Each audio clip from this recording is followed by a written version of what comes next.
After assembling the models and cleaning the mold lines, I start by priming with the dark green, though this will completely disappear before it's over with. Today I'll be painting 7 of the 8 miniatures from the Colette Core Box set from the Malifaux game. I then add some anti-zenithal shading with the violet ink.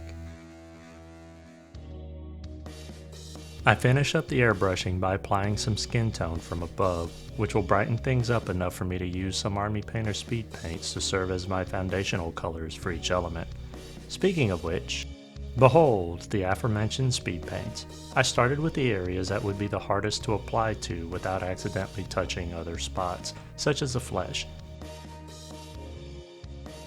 After letting the first coat fully dry, I then apply a second with the same color to the areas that I want darker to establish some rough shadows. Now, in the interest of keeping this video short, I'll be cutting the vast majority of steps I took out. However, I'll be covering every major element and the methods used to accomplish what was my end result. For the clothing, I'll focus on the blackish blue, though what I do here is exactly what I did for each other bit of clothing, save for using different colors. I'll also be covering the magic flame thing that I did, though I'd like to mention the end result of it was wildly different than what I actually envisioned initially.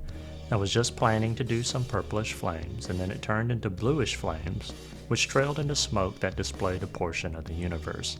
I must have inadvertently gotten some of the gabapentin in me trying to get it into my sick cat when I came up with this idea. And lastly, I'll show one of the skin tones I painted and the very minimal steps I did for them. And as always, at the end of this video, I'll include a spreadsheet excerpt that will provide all the materials and colors I used for each part of the miniatures, in the off chance you see something you like and you may want to replicate it. With the Army Painter speed paints applied and fully dry, I was prepared to move on to adding some layer highlights, but then I realized that the speed paints, especially on the hair, was a bit too desaturated, which wasn't necessarily bad for the hair itself, as the initial highlight placement was off to a good start. I thinned down a mix of black, blue, and off-white until I get a smoky grayish blue, and I apply this over the areas I want to force darker shadows on. I then take this same color mix and add a little more off-white to it and scoop just a little bit to the side to thin down into a glaze. I gently apply this over all the areas that I wanted to add some saturation to, but not so much that I completely lose the initial highlight placement from the airbrush.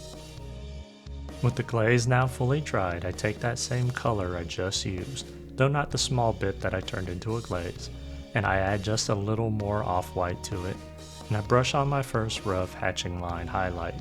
It was a slow process, as I applied this 2 or 3 times in some areas, though slightly reducing the surface area I covered with each additional pass. Now, to expand on as to why I chose to show the painting of the black clothing instead of the more vibrant pink or blue or greens, it can be summed up as that the steps I used to paint the hair on these miniatures are exactly the same as the clothing, with the only difference being on how I place the highlights, especially towards the end. If you guess that the rest of the steps for the clothing and hair is just going to be me brightening the color by applying a little more highlights over an increasingly small area, then you win for today. I'm slowly getting better at my highlight placement, though I admittedly have a lot more to learn. And here on the calf, I'm applying the highlight in an oval shape to respect the roundness of the muscle, as opposed to just blindly adding hatching lines.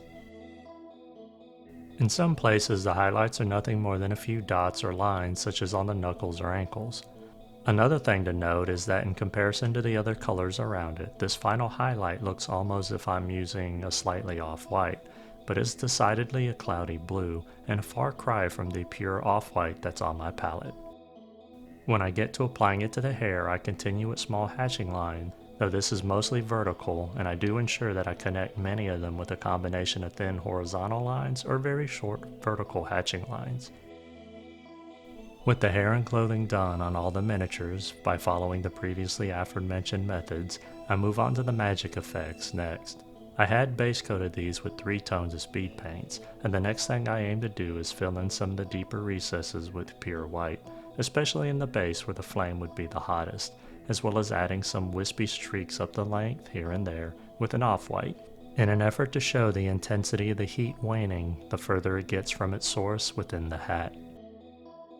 Then, with 4 tones of purple that aren't a far cry from the speed paints that I used, I add some overlapping lines across the upraised portions to help better blend the tones together and softening the transitions.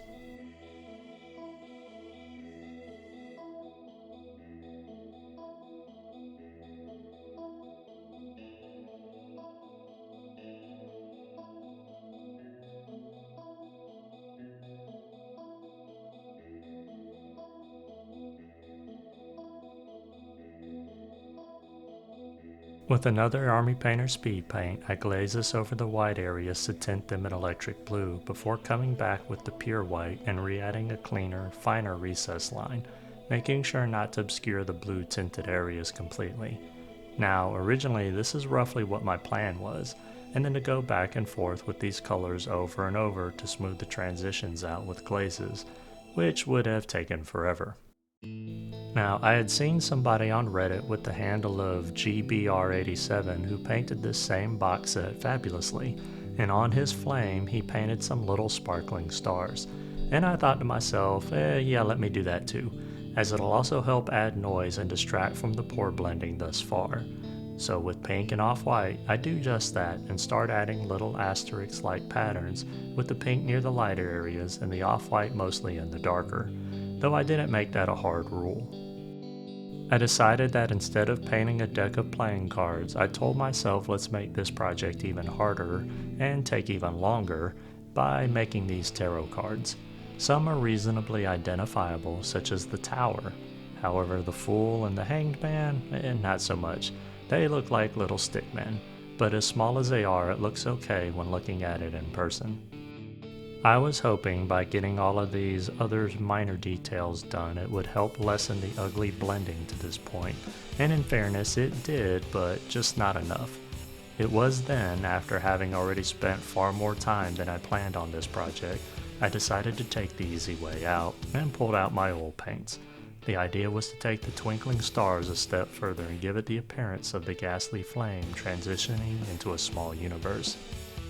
I dab on larger blue, purple, and magenta splotches with a microscopic amount of thinner in the brush before taking a small soft brush and smudging the paint to blend it some. I repeat this again though with much smaller dots using pink, yellow, and green.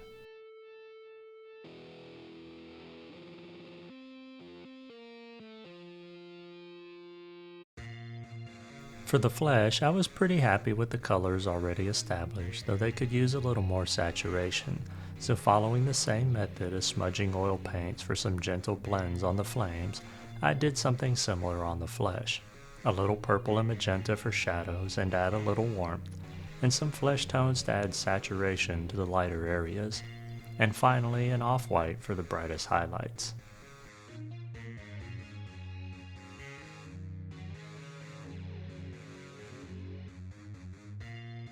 After 31.5 long hours of work, I can finally black out the rim and call it a night. This is where I stopped. I'm really happy with the girl in pink and also with the other girl with the red hair. The eyes also came out far better than I expected considering how ungodly tiny they are. I'm less thrilled with the magic effects, but they aren't terrible. Though this project took far longer than I wanted, I feel like I made some breakthroughs on highlight placements for certain parts of the body.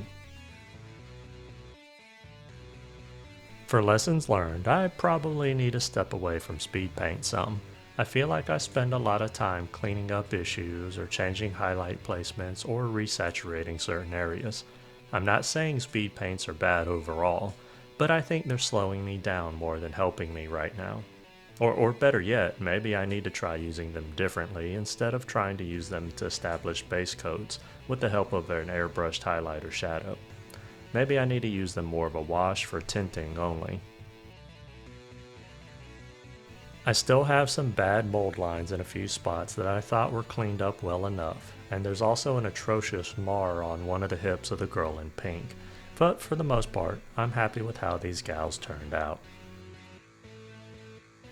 One final note, though I painted 7 miniatures in this project, there were actually 8. I had painted the Cassandra Felton model earlier in the year, and a link to that video will be in the description, as well as should be showing in the top right corner of your screen now.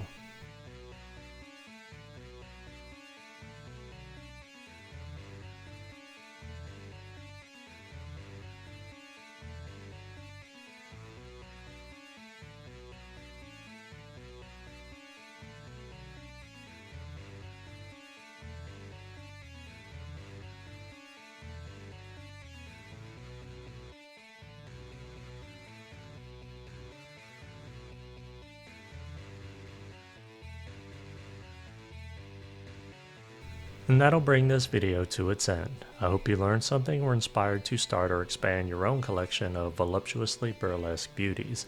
If you have any questions, feel free to ask, and if you like the content of this video and would like to see more, you can easily support the channel by liking, commenting, sharing, and subscribing. I'm Jim with Working with Miniatures. I'm truly grateful for your time, and I bid you a fond farewell. Until the next video.